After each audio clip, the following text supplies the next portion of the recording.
আজকের দিনটা ক্রিকেট জগতের জন্যই যেন সিনেমার মতোই।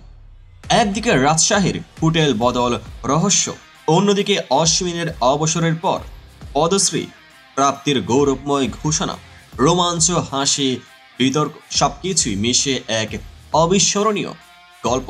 মিস করবেন না। শুরুটা করি রাজশাহীকে নিয়ে, কারণ এখানেই নাটকের শেষ নেই।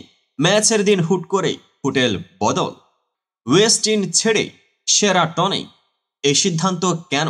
কি এমন হলো যে ক্রিকেটাররা হোটেল ছাড়তে বাধ্য হলেন?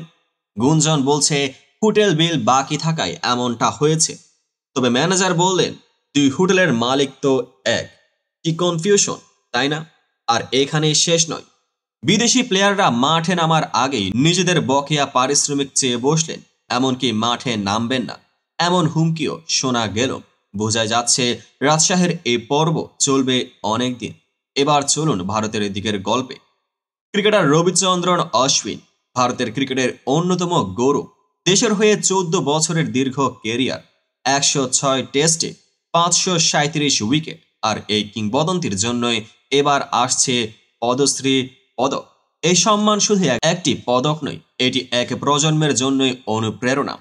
তামিলনাড়ুর মাটিতে বেড়ে ওঠা এই স্পিনার দেখিয়ে দিয়েছেন ক্রিকেট শুধুই খেলা নয়, এটি শিল্প।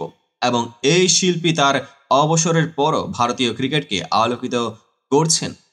অশ্বিন নিজেই বলেছেন এই সম্মান তার সতীর্থ ও বিসিসিআইয়ের প্রতি কৃতজ্ঞতার প্রমাণ।